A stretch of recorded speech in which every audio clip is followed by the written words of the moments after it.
insurance specialist. All right. So, we in a little break we had, let me share a story with you. So, my father-in-law, who I mentioned before, had passed away from Alzheimer's last July.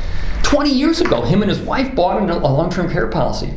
When it wasn't in vogue, it was like, oh my God, and he did it. And I believe it was prophetic. And the impact on it was literally it transformed his.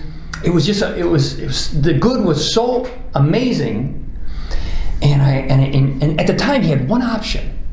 So what I want Ron to talk a little bit about is, and Bill, you even said it. How do you fund this thing? Because guess what? And I think you even pointed to me. When you have a long-term care experience, you are going to fund it. You are going to self-fund it if you don't have another way. So if you don't self-fund it, what are some of these now? I still have 2 kids in college. Right. I mean, 2 graduated, 2 are in college. All right, let me let you in a little secret. Of the 3 people in this room, I'm the only guy that does not have a long-term care policy. And that's something that drives me crazy every time we sit down for this Final Third Network. But it's a work in progress, and I'm going to have to redirect my assets and figure out a way of doing this for my wife and I, because I'll be 60 years old this year, and I'm in good health. And I need to do it sooner rather than later. But I've already redirected and promised money in this bin. So Ron's going to help us figure out, how do you pay for this? Right, there's some options. Go ahead. Well, one of the options is to use qualified money. Use IRA money or 401k money and reposition it into a long-term care plan. When I say reposition it, it's like you're moving it from one column to another. Mm-hmm. And the column you're moving it into not only has your IRA, it has a long-term care benefit and a life insurance benefit if you never need long-term care that pays back your assets, or your estate, mm-hmm. Tax-free money. Right. So you go from taxable money into non-taxable money with a long-term care plan, tax-qualified long-term care plan that gives you tax-free long-term care dollars and a death benefit if you never need it. So I was watching HGTV the other day, and I saw a show where they took a room full of furniture, and it really looked messy and uncomfortable, and the designer came in and told the people to leave for a while. When the people came back, she totally redesigned it, and it looked really, really good. She didn't spend any money. She used the same furniture. And it's the same concept with the IRA. You're just moving an IRA or a 401k into another column mm-hmm. that has long-term care benefits. And if you never need long-term care, your family, your estate, your heirs mm-hmm. get tax-free death benefit. So let me just to again to go over it. So I've got a 401k at work. I've made tax deductible contributions to my 401k. Let's just pick a number, $200,000 or $300,000. I have $300,000 in my company 401k. I move it over to a long-term care policy, which then is that money earning interest while it's because it's not growing with the stock market, right? So it's out of my Vanguard mutual funds into a long-term care policy. So am I earning any investment on that, or does it? You're actually guaranteed 3% return. Okay. And because you also have a life insurance contract built into that, the life insurance contract is growing in the cash value at 4% guaranteed. Okay. So you have 2 growing assets. So if I die, my children, my beneficiaries get the tax-free insurance benefit, and if I don't use any of that long-term care, that $300,000 policy goes back to my estate, or that $300,000 goes to whoever you leave it to. Whoever I leave it to. Your estate. But you're saving money on taxes in this way. Uncle Sam is always going to get his money. Yeah. So that's what the required minimum distribution is all about, right? And the way this policy is set up, he gets it over a longer period of time. He gets it over a 20-year period. So the plan automatically internally withdraws 1/20th of your account value, and taxes are paid on 1/20th of your total IRA or annuity. And at that time, that qualifies as your required minimum distribution. How about that? Wow. And that is a requirement. The government says once you get to 70 and a half, you have to spend a certain amount of money out of this this IRA. That withdrawal that automatically takes place satisfies your required minimum distribution. Yeah. So I want to, before you go on the further explanation, why is this important? Here's why it's important. Everybody that I've ever had a conversation with, and it's not just because I'm trying to get them to buy a policy, just to have the conversation. And they say, and they sort of, they're almost embarrassed because they say, well, we've done sort of well, and I'm going to self-fund it. I've got the money. I'm going, really? Isn't that interesting? So you're telling me as a good investment person, if you had a better way to invest that money and accomplish the same thing you're doing, you wouldn't do it? And he said, well, of course I would. So, well, do you know that it's not like my father-in-law had only one option before? Now we have these other, it's 5 or 6 different ways of doing this. And why would you not want to? And all of a sudden they're going, hey, that'd be a great idea, because I was going to use that money anyways. What was I going to do with it? So normally, if you have a $300,000 401k and you are 70 and a half or older, you have to take a required minimum distribution. Mm-hmm. So the government requires you to take that money out. You have to do it, otherwise there's a 50% penalty. So you take that out. You have to pay tax on it, whatever tax bracket you're in.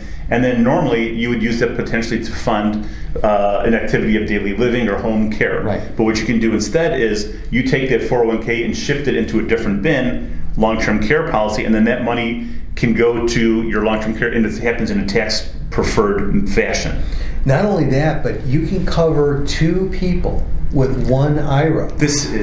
You can cover a husband and wife, you can cover business partners, anyone with an insurable interest. And you can also cover siblings. You can have a mother and their son or daughter on the same policy. There's, you just need an insurable interest. Honestly, because I'm learning this also, Ron, at the same time that I'm trying to teach and educate about it, and that is this tax-preferred way of being able to afford long-term care without having to take your required minimum distributions out. The way I understand them, the tax rate, this would make your money last a decade longer, 20 years longer, I think, because the people are not taking into consideration that tax burden that they have to pay. Right. Well, and remember, that's what you do for a living. So, I don't do that for a living as far as the investment. That's why Bill's saying that, is that he knows from experience when someone was going to do it that way of the minimum distribution, it's not going to last as long because of those taxes. Right. So I didn't even tell you the best part of the whole thing. But wait, there's more. Okay, go ahead, Ron. This is not a Ron Cohen commercial, is it? No. There's no limit to the amount of long-term care benefit you get. Both people get a lifetime long-term care benefit. Lifetime. Okay. And lifetime is important for people that are concerned about what happens if we have Alzheimer's, what happens if we have, Parkinson's, which lasts a long time.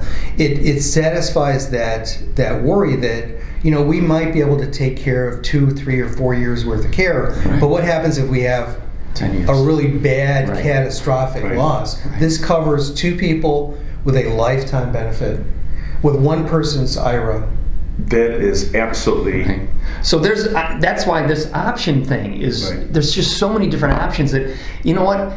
Hey, I always like that transmission commercial. I always said, we're going to get you one way or another with your transmission when it goes out. Mm-hmm. Well, what we're saying here is that the dollars that you have, you're going to self-fund it one way or another. If you know the experience is going to happen, you're going to self-fund it. And totally, if you self-fund it, you're not being you'll go to a person like a Warren Buffett or someone who is used to doing repositioning of an asset, which is really what we're talking about, right? And we're talking about a reposition of an asset, which is the most effective way to do it. So, or rearranging the furniture. I love it. That's even a better analogy. Rearranging the furniture. Absolutely. So I don't know. That's very cool.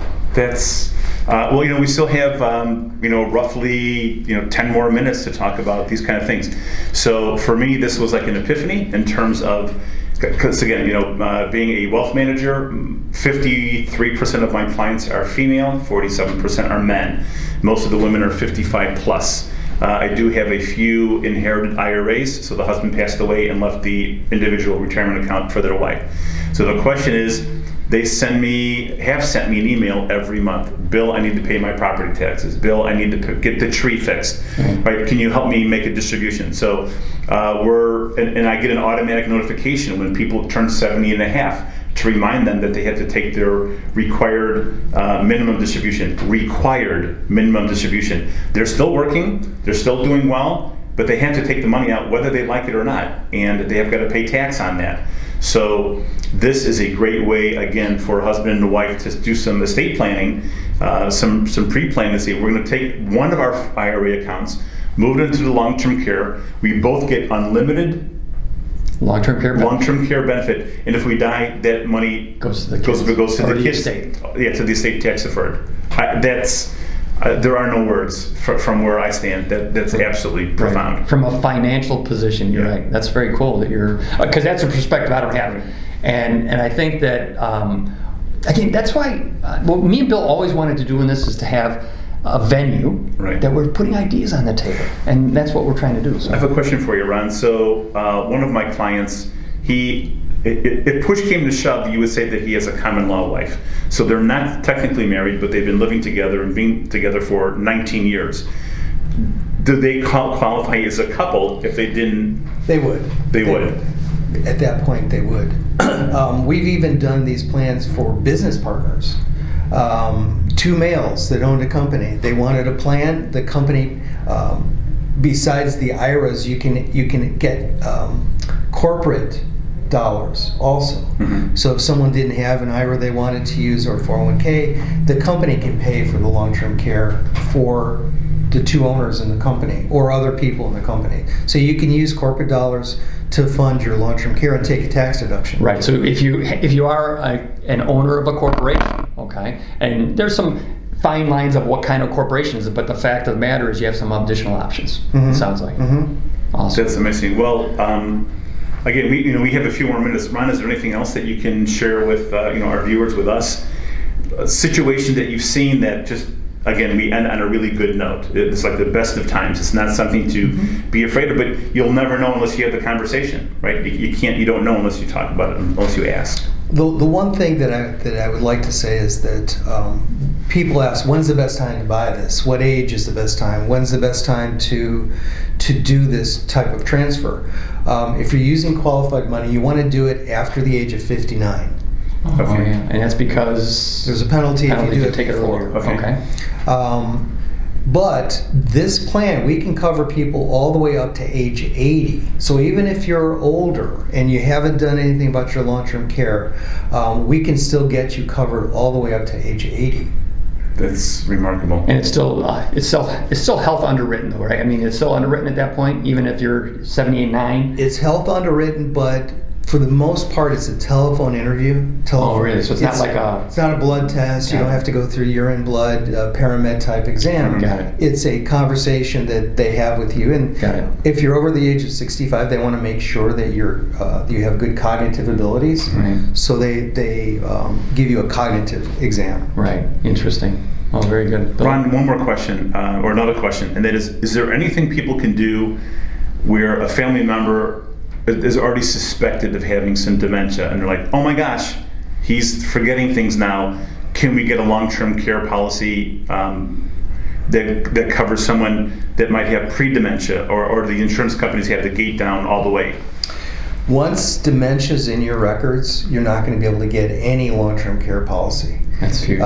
If you go to your doctor and say, you're just retired, and you go to the doctor and start complaining, I forgot where my keys were, and I forgot what I was supposed to do today, and the doctor writes into the notes possible dementia, you're not going to get a long-term care plan. Wow. So try to get this as soon as you can, as healthy as you can, and as young as you can, because the price is based on all those factors. And I've heard a story where someone went to visit a doctor, and she was feeling kind of down, and she said, doctor, I'm feeling a little depressed, something like that. And the doctor wrote that in her notes. It was just a feeling. It wasn't that she was suffering from depression. She just was feeling depressed, right? We have 8 months of cloud cover here in Illinois, right? How can you not feel a little bit down by the time April and May come around? Right. But because that term was in her doctor's record, and maybe he just hurried up because he had to go to the next meeting. She suffered incredible consequences from that because the insurance company said, well, we're not going to insure you because you suffer from depression.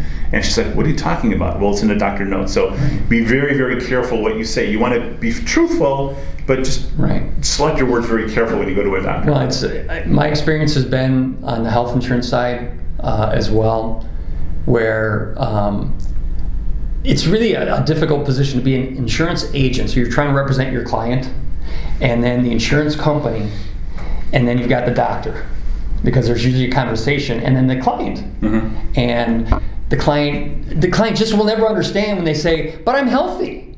So, well, I don't know how to say this, but your doctor put something in your record that is saying otherwise. And they don't even tell us what that is because, because of HIPAA protections, we can't see that. But it's there, and it's really unfortunate. So again, it's just be aware that this is an underwritten. This is not like the health insurance that it is. They won't ask a health question. And now that when you look at an application for health insurance, now they're very short now because there's no health questions. But this is not the case. So just be aware. Okay. Well, anybody else? No, that's it for me. Well, Ron, I thank you for being here. This has really been eye-opening for us. We hope it's been eye-opening for anybody who's watched it, and we just love your passion for this because I know that you wouldn't be doing this for 23 years unless you really cared, and I know you do. I do. Well, thank you. Thank you. All right, Ron, if people wanted to get in touch with you again, how would they do so? My direct line is 847-598-6002. Bill, how about you? 847-686-4800 or info@senecalcapital.com. And Matt, the Elephant Hunter, and that's 847-757-2467 or matt@elephanthunting.net. Until next time.